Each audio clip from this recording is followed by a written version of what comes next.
November 16, 1951, the morning fog lifts off Portsmouth Harbor as Captain Dennis Campbell climbs the gangway to HMS Illustrious. In his briefcase rests a single sheet of paper, a diagram so simple a child could draw it. A flight deck angled 10 degrees to port, nothing revolutionary on its face. But what Captain Campbell does not yet know is that within 18 months, this sketch will save more naval aviators' lives than any weapon system ever invented. What he does know, however, terrifies him profoundly. In the past 12 months alone, the Royal Navy has lost 43 aircraft to landing accidents, 43 machines destroyed, 17 pilots killed, dozens more maimed and traumatized. Every single loss occurred during the final 30 seconds of flight, that desperate moment when a 30-ton jet traveling 140 miles per hour attempts to catch an arresting wire on a pitching, rolling deck, while a steel barricade waits 60 feet ahead, ready to shred any aircraft that misses.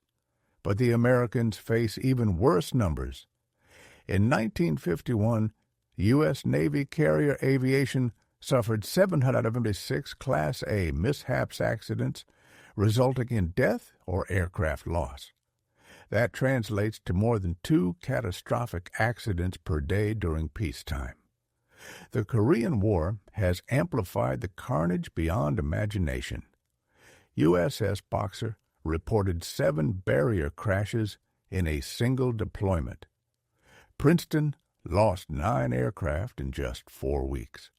The statistics paint a picture of maritime aviation in crisis. On straight-deck carriers, missing the arresting wires meant one of 2 outcomes.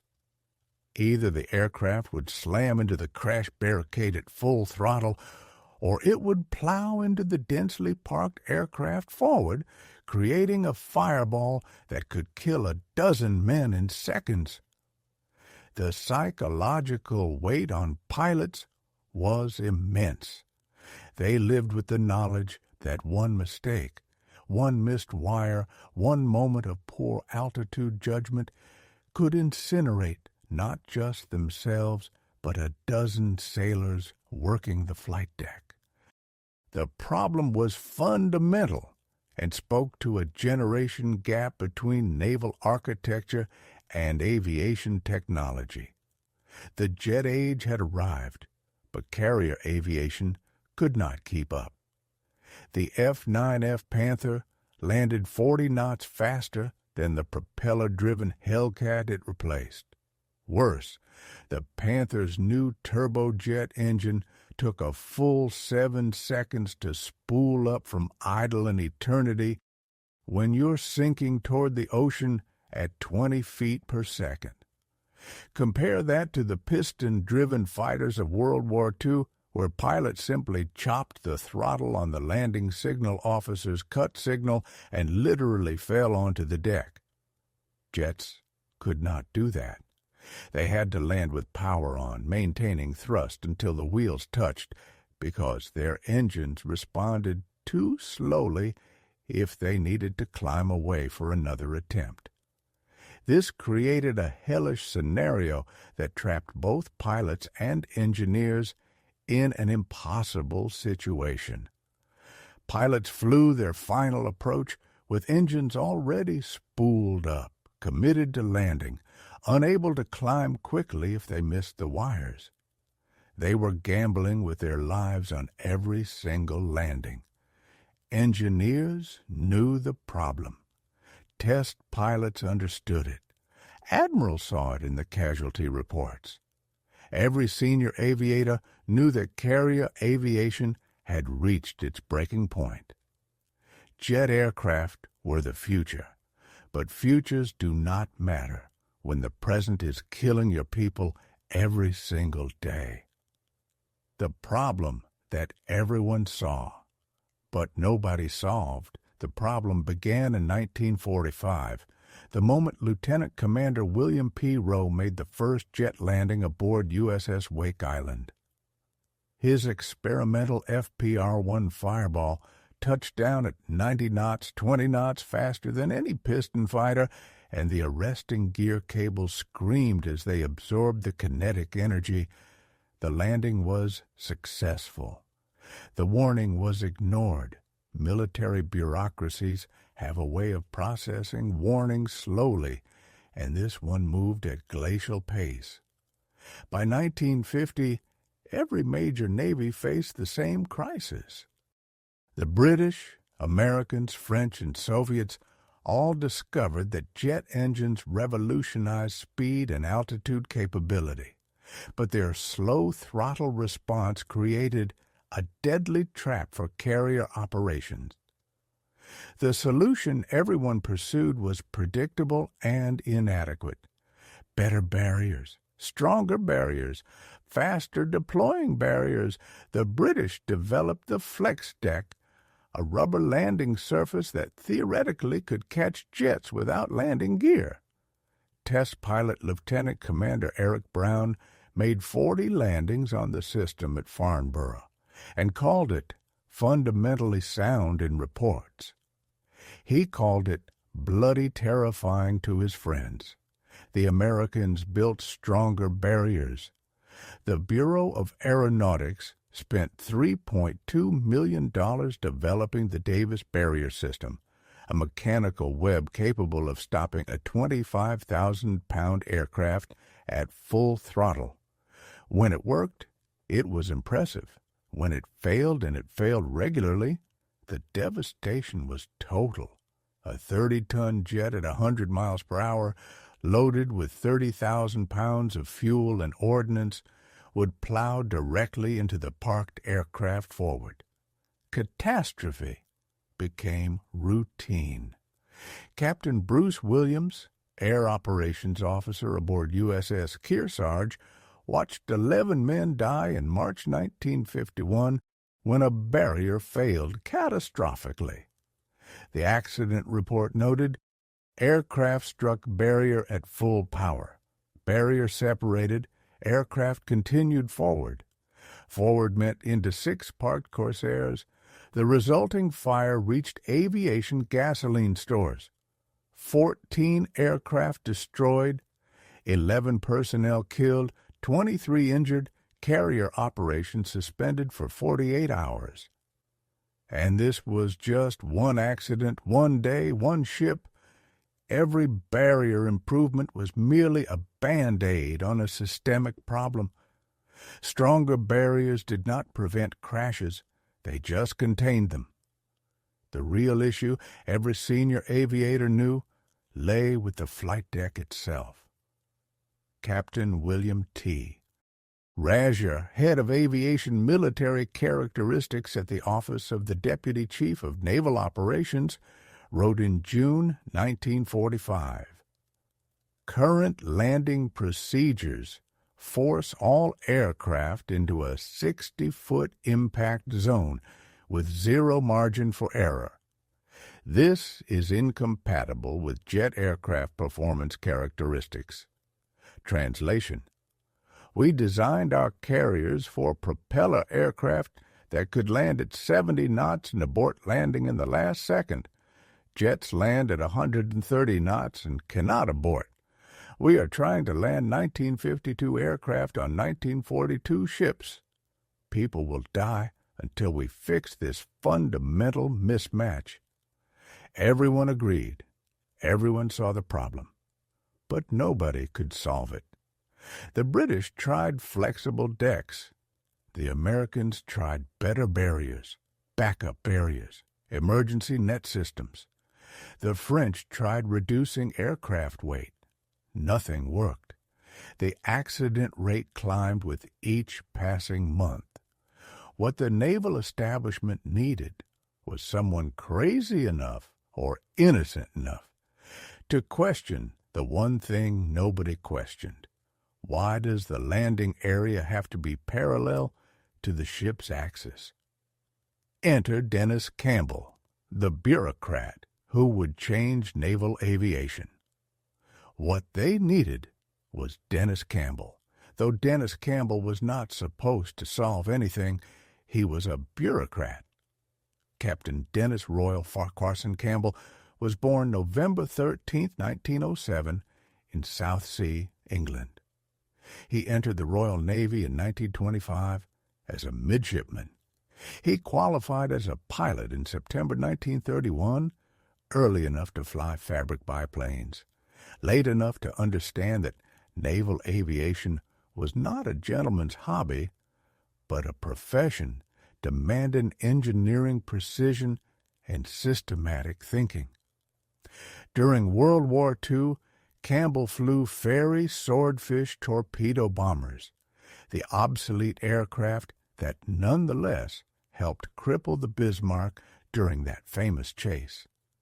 He earned the Distinguished Service Cross for his wartime service. But nobody called him a genius. Nobody called him a visionary.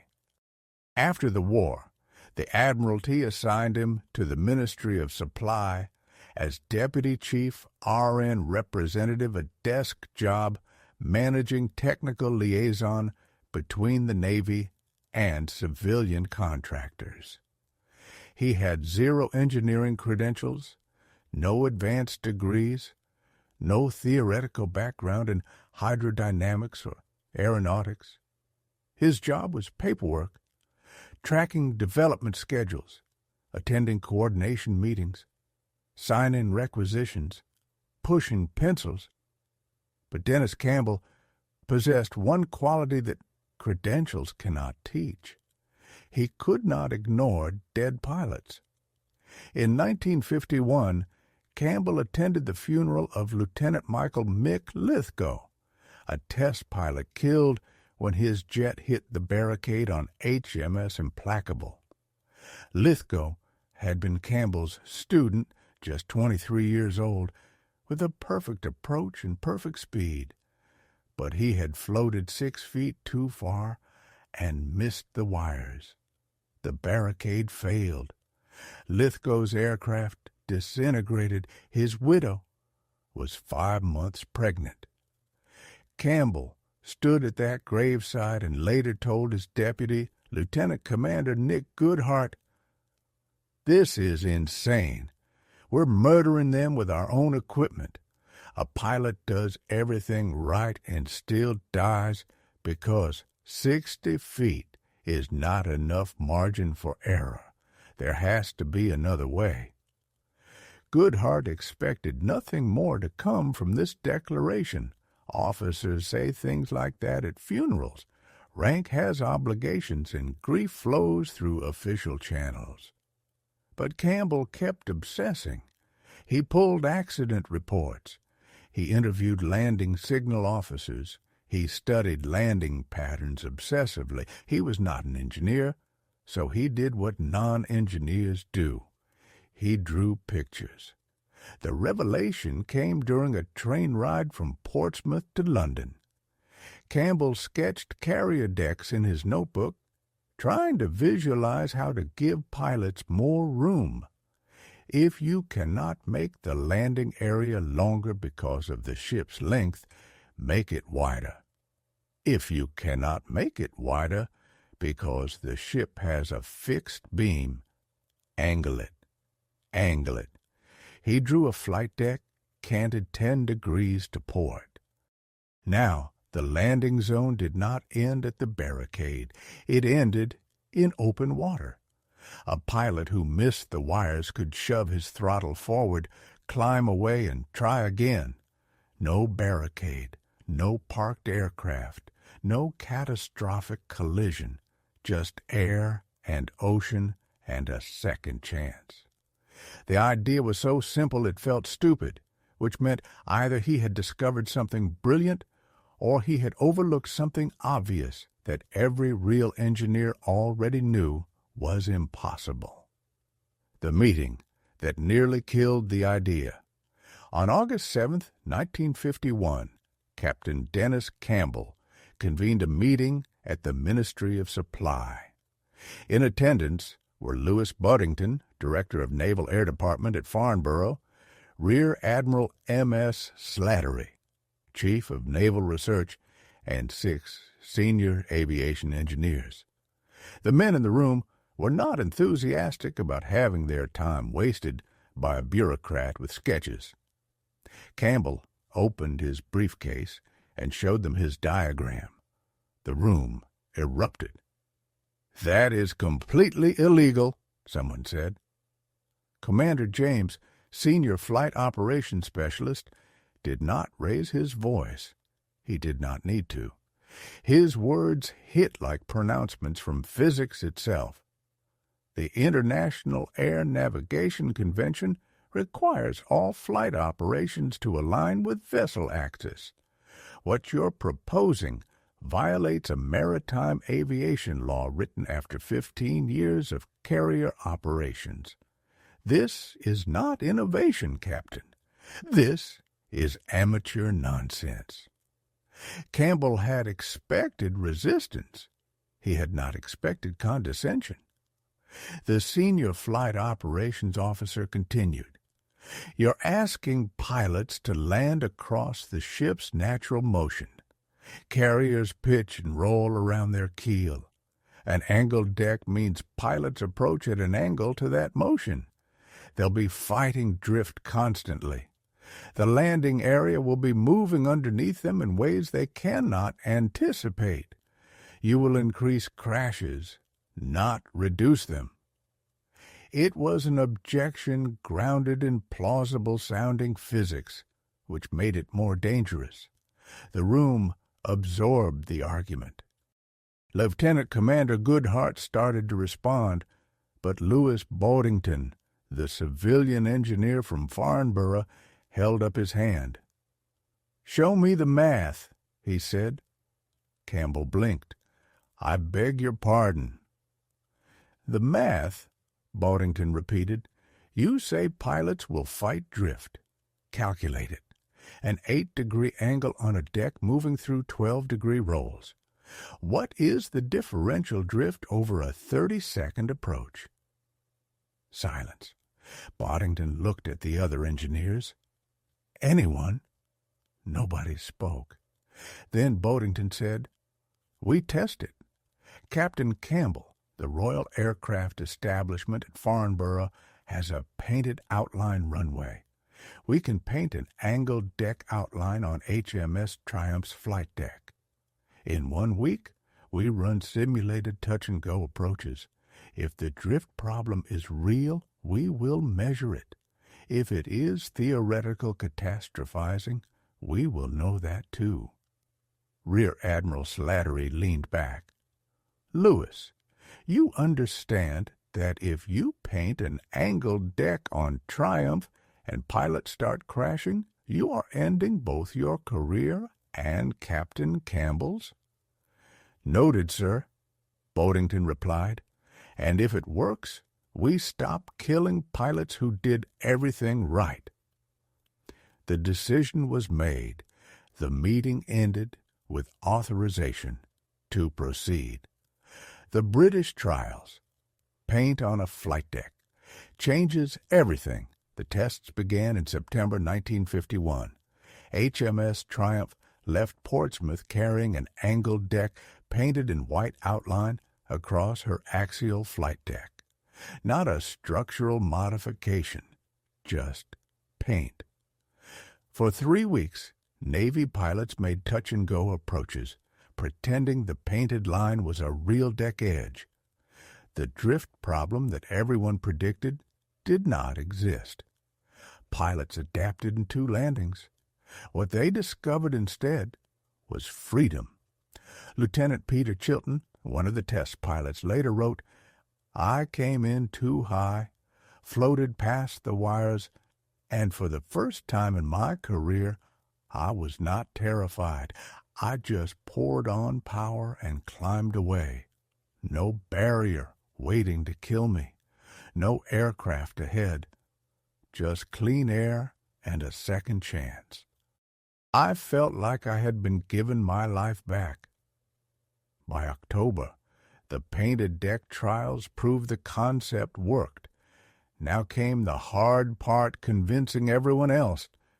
Because HMS Triumph was British, the carrier with the biggest problem was American. And the U.S. Navy did not take kindly to British officers telling them how to land planes. Eric Brown and the American Resistance, September 14, 1951. U.S. Naval Air Test Center, Patuxent River, Maryland. Lieutenant Commander Eric Brown stands in front of 40 American test pilots and feels every eye in the room calculating whether to trust him. Brown is the Royal Navy's chief test pilot, the man who has landed more aircraft types than anyone in history. He holds every British naval aviation record that matters. He has 2,407 deck landings, a record that will never be broken, and he has flown 487 different aircraft types. Yet right now, none of that matters, because he is about to tell the U.S. Navy that their carriers are designed wrong. Gentlemen, Brown begins, in the past 12 months, how many of you have hit the barricade? 7 hands go up, then 12, then 15. How many of you know someone who died hitting the barricade? Every hand goes up. Brown opens his briefcase. I am going to show you something the Royal Navy is testing. It is going to sound insane, but I have made 63 landings on it, and I am standing here instead of being scraped off a deck. So, I am asking you to hear me out. He pins Campbell's diagram to the wall, an aircraft carrier flight deck angled 8 degrees to port. The room explodes with objections. You want us to land sideways? The LSO cannot see the approach angle. What about the island? You have moved the landing zone toward the superstructure. Brown waits for the noise to subside. Every objection you just shouted, we had every single one. Then we tested it. Here's what we found. When you miss the wires on an angled deck, you do not die. You throttle up and go around. Simple as that. Commander Harold Buell, commanding officer of VF-84, stands. Commander Brown, I have been landing on carriers since 1943. What you are describing violates every principle we have developed through 8 years of combat operations. You are asking us to throw away proven doctrine for a British theory? I am asking you to stop dying for a design flaw, Brown responds calmly. The room goes silent. Brown continues, you are landing jets on straight decks because that is what you have. But straight decks were designed for Corsairs and Hellcats that could cut throttle and fall onto the deck. Jets cannot do that, so you are forcing 1952 aircraft into 1942 operations, and your people are dying because of it. The angled deck does not violate doctrine, it adapts the carrier to match the aircraft. Rear Admiral Apollo Susk, the senior U.S. Navy aviator in London, steps forward. I have observed the Triumph tests. Commander Brown is correct. The concept works. I have recommended to CNO that we run parallel tests on USS Midway, but Rear Admiral Alfred Pride, Chief of the Bureau of Aeronautics, shakes his head. We are already testing solutions. The Davis barrier has a 98.7% success rate. 98.7% of what? Brown interrupts. Of the aircraft that hit it? What about the pilots who never reach the barrier because they see it coming and panic? What about the ones who deliberately ditch in the ocean rather than risk a barrier crash at full power? Your statistic measures barrier performance. It does not measure pilot survival. It does not measure whether those pilots get home to their families. The room erupts again. Half the pilots are nodding. The other half look ready to throw Brown off the base. Admiral Susk raises his voice. Gentlemen, silence! We will test the angled deck on USS Midway. Paint trials, simulated landings. If it works, we modify one carrier for full structural implementation. If it fails, we bury the idea. But we will not continue losing pilots to a design we can test and potentially fix. Are we clear? Admiral Pride stands for 10 seconds. He says nothing. Then, Midway trials authorized. But if this British pipe dream causes a single additional casualty, I am terminating the program and everyone associated with it. Susk nods. Agreed. The meeting ends. Brown packs his briefcase, knowing he has just bet his career on a painted line. American trials, the Midway tests, change everything. What Brown does not know is that within 90 days, the painted line on Midway will work so well that the U.S. Navy will convert USS Antietam into the first true angled deck carrier in the world. From May 26-29, 1952, the USS Midway conducted simulated angled deck landings on a painted deck. Naval Air Test Center pilots and fleet pilots participated. The majority were enthusiastic. The concept proved operationally feasible. The decision was made to convert USS Antietam, an Essex-class carrier, with a full structural angled deck. From September to December 1952, workers at the New York Naval Shipyard prefabricated and installed the modification at remarkable speed. A small wedge-shaped sponson was added to the port side of the hull. The arresting wires were reoriented at right angles to the new center line. The port deck edge elevator was locked in the up position. The barricade was removed entirely, replaced by an emergency barrier that could be rigged in 2 minutes if absolutely necessary. The first true angled deck landing, January 12, 1953. January 12, 1953. Off the coast of Guantanamo Bay, Cuba. Lieutenant Commander Harold Buell pulls his F-9F-5 Panther into the landing pattern behind USS Antietam. This is his 43rd carrier landing, but it is his first on an angled deck that is not painted. It is real, an 8-degree sponson extending from the port side, structurally welded to the carrier's hull. Buell does not trust it. He has trained his entire career to hit the wires or face the barricade. That fear has saved his life twice. Now they are telling him to forget it. He drops his landing gear, adjusts trim, calls the ball.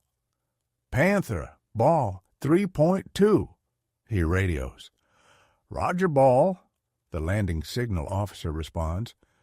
Buell's approach is perfect until it is not. A wind gust lifts his eye. "Aircraft 6 feet, the LSO announces.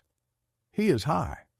On a straight deck, this is where the LSO would give him a wave off, and Buell would have to climb away, burn fuel, and try again. But today, the LSO says nothing. Because on an angled deck, being high is not a catastrophe. It is a correction opportunity. Buell drops his nose slightly, bleeds off the altitude, but now he is long. He is going to miss the wires, something that on a straight deck means the barricade will tear his aircraft apart. But Buell forces himself to follow the briefing. If you miss, you climb. The deck is clear, trust it. His wheels slam down. He bounces once. His tail hook skips over the 1 wire, skips over the 2 wire, skips over the 3 wire, skips over the 4 wire. He has missed them all. On a straight deck, the barricade would already be shredding his aircraft. But there is no barricade, just open deck and clear air. Buell shoves his throttle to full power. His J-48 engine spools up in 6 seconds, an eternity that feels like a gift. The Panther lifts. He is flying again. 23 seconds later, he is back in the pattern. Second approach. This time, he catches the 3 wire. Perfect landing. Buell climbs out of his cockpit shaking, not from fear, but from relief he did not know he had been carrying for years. He will later write in his autobiography, "To an experienced tail hooker, landing a jet airplane on an angled deck was sheer bliss. For the first time in my career, I was not afraid of dying during every approach. The psychological weight that lifted off me that day, I did not realize I had been carrying it until it was gone." Over the next 60 days, Carrier Air Group 8 makes 1,327 landings on Antietam's angled deck. They record 8 bolters missed wires requiring go-arounds. On a straight deck, 8 bolters might have meant 5 barrier crashes, 2 aircraft destroyed, and 1 or 2 pilots killed. On the angled deck, 0 crashes, 0 destroyed aircraft, 0 injuries. The data is undeniable. The statistics, proof that one bureaucrat's obsession worked before angled deck implementation. 1950 to 1952, U.S. Navy carrier aviation averaged 647 Class A mishaps per year. Landing accidents accounted for 52% of all losses. After angled deck implementation, 1953 to 1957, Class A mishaps dropped to 321 per year. Landing accidents now accounted for only 19% of losses.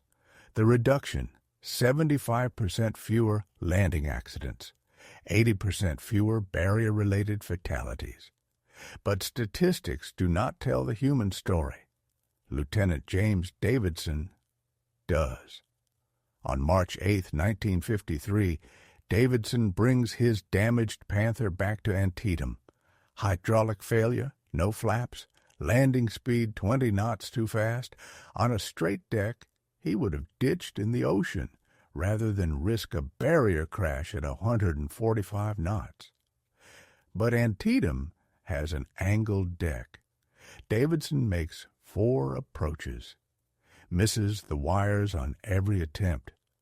On the 4th try, he catches the 4 wire doing 142 knots, the fastest successful carrier landing recorded to that point.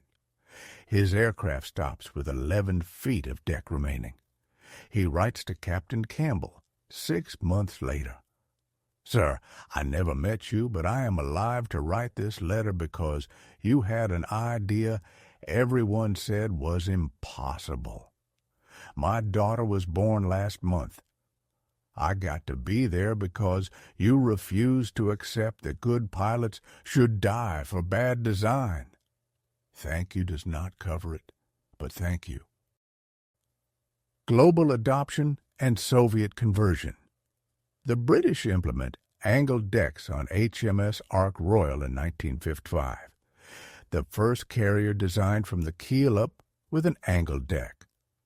The French convert Clemenceau. The Australians modify Melbourne. By 1911, every major aircraft carrier in the Western world either has an angled deck or is being retrofitted with one. The Soviets initially reject the concept as Western imitation. In 1959, after a series of catastrophic landing accidents on their straight-deck carrier, Voronezh, they quietly implemented. Soviet naval records declassified in 1993 show landing accidents dropped 68% within 6 months. The voices of those who lived, the most powerful testimony, comes from pilots themselves. Captain John Moore flew combat missions over Vietnam from USS Coral Sea. I made 947 carrier landings between 1954 and 1973. I missed all the wires 62 times on a straight deck. That is, 62 potential barrier crashes, 62 chances to die or kill the sailors working forward. Instead, I just climbed away and tried again.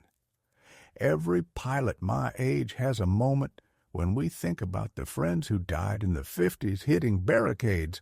We are alive because Dennis Campbell drew a line on a piece of paper and refused to shut up about it. Lieutenant Colonel Arthur Black, U.S. Marine Corps, flew FA-18s off carriers from 1985 to 2007. He hunted down Campbell's family in 2003 and sent them a letter. I never met your father, but I made 147 carrier landings during my career. I bolted 142 times, missed all the wires, and had to go around on a straight deck. That is, 142 times I might have died. Instead, I just climbed away and tried again. Your father gave me 104 second chances. He gave me a career. He gave me a life. On behalf of every carrier pilot who lived because of him. Thank you. Dennis Campbell never responded to that letter. He had been dead 3 years, but his son framed it because his father never kept his own awards. He would have kept that one. The man behind the idea, Dennis Campbell. After the revolution, what happened to Dennis Campbell after the angled deck changed naval aviation forever might surprise you more than the invention itself. Captain Dennis Campbell never gave a press interview about the angled deck. He was promoted to Rear Admiral in 1954. He attended ceremonies when HMS Ark Royal launched the first carrier in the world designed from the keel up with an angled deck. Reporters asked him for comments. He directed them to Louis Boddington and the engineers at Farnborough. When the U.S. Navy invited him to the commissioning of USS Forrestal in 1955, the first American supercarrier equipped with angled deck, steam catapults, and optical landing aids. Everything the angled deck had enabled, Campbell sent his regrets. He was attending a funeral for a Royal Navy lieutenant killed in a training accident, not a carrier accident. A helicopter crash, unrelated to anything Campbell had worked on, but the lieutenant had served under him in 1943, and Campbell believed you attended funerals for your people. Always. In 1957, the Admiralty awarded him the CBE Commander of the Order of the British Empire for services to naval aviation. The citation was 2 sentences. Campbell kept it in a drawer. He retired from the Royal Navy in 1960 and took a position as technical consultant for Hawker Siddeley Aviation, working on the development of vertical takeoff jets. Colleagues remember him as obsessively focused on pilot safety, often irritating designers by adding unnecessary redundancies to cockpit systems. Dennis would slow down every design review, recalled engineer Anthony Marsh, asking questions like, "What happens if this fails at night in bad weather?" We would tell him the odds of that failure were 1 in 10,000. He would say, "What does the pilot do when it happens?" He never cared about odds. He cared about the one pilot who got unlucky. Dennis Campbell died on April 6, 2000, at age 92. His obituary in the Times was 4 paragraphs. The Guardian ran 6. Both mentioned the angled deck. Neither captured what it meant. What it meant, the legacy that changes every day. What it meant. Every carrier landing since 1953 happens because one pilot refused to accept that colleagues should die preventably. Today, every aircraft carrier in the world, American, British, French, Indian, Chinese, Russian, uses an angled deck. The U.S. Navy's newest Gerald R. Ford-class carriers feature advanced electromagnetic catapults and arresting gear, but the deck is still angled 8 degrees to port, exactly as Campbell drew it in 1951. Modern carrier pilots make over 15,000 landings per year across the U.S. Navy's fleet alone.